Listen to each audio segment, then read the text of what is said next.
Bulletin کا آغاز کرتے ہیں اس وقت کی اہم خبر سے۔ خیبر پختونخوا کے مختلف علاقوں میں سیکیورٹی فورسز کی کامیاب کارروائیاں۔ بھارتی سپانسرڈ مزید 23 خوارج ہلاک کر دیے گئے ہیں۔ ISPR کے مطابق باجوڑ میں خفیہ اطلاع پر کارروائی کے دوران فتنۃ الخوارج کا سرغنہ سجاد عرف ابو ذر سمیت 11 دہشت گرد مارے گئے ہیں۔ بنو میں بھی 12 خوارج کو ہلاک کر دیا گیا ہے۔ ISPR کے مطابق بنو میں ہی فتنۃ الخوارج نے شہریوں کو نشانہ بنانے کی بھی کوشش کی، جسے ناکام بنا دیا گیا۔ بارودی مواد نصب کرتے ہوئے مزید ایک خارجی کو ہلاک کیا گیا۔ اس سے پہلے ڈیرہ اسماعیل خان اور شمالی وزیرستان میں بھی انٹیلیجنس کی بنیاد پر کامیاب آپریشن کیے گئے، جن میں بھارتی حمایت یافتہ فتنہ الخوارج کے 15 دہشت گرد مارے گئے تھے۔ ہلاک ہونے والوں میں خوارج گروہ کا سرغنہ عالم محسود بھی شامل ہے۔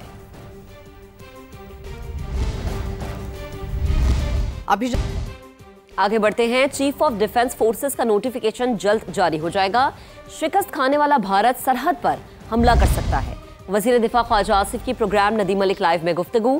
کہا بھارتی آرمی چیف کے بیانات کو نظر انداز نہیں کیا جا سکتا۔ وزیر دفاع کا کہنا تھا کہ افغانستان دہشت گردوں کی اماج گاہ بن چکا ہے۔ خواجہ آصف نے یہ بھی کہا کہ ابراہم معاہدے میں شامل ہونے کا نہیں سوچ رہے۔ پاکستان کو غزہ سے متعلق عالمی فورسز کا حصہ بننا چاہیے۔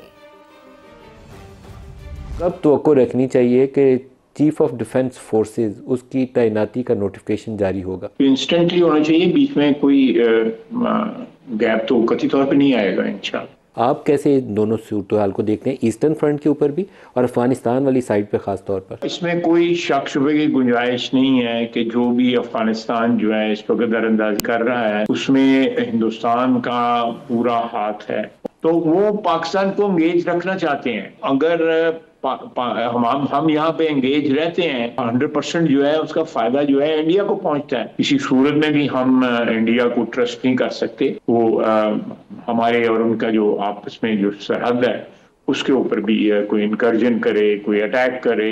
ابراہیم ایکارڈ کا جو ہے میں سمجھتا ہوں کہ پاکستان کے بالکل قطعی طور پہ کوئی یہ کنسیڈر نہیں ہو رہا، جو ہمارا سٹینڈ ہے وہ بالکل کلیئر ہے۔ لیکن جہاں تک سیکورٹی فورس کا حصہ بننا جو ہے وہ میں سمجھتا ہوں کہ پاکستان کو بننا چاہیے۔ فلسطینیوں کو تحفظ جو ہے، جو ہمارا ایک جذباتی تعلق جو ہے، ایک ہمارا جو اسٹیٹڈ سٹینڈ ہے، ان کو پارٹیسپیٹ ہمیں کرنا چاہیے اس فورس کے اندر۔ پاکستان سے شکست، بھارتی عسکری قیادت شدید ذہنی بوکھلاہٹ کا شکار۔ بھارتی آرمی چیف کا ایک طرف پاکستان کو گھٹنے ٹیکنے پر مجبور کرنے کا دعویٰ تو دوسری طرف جنگ جیتنے کے لیے مزید اسلحہ خریدنے کا اعلان۔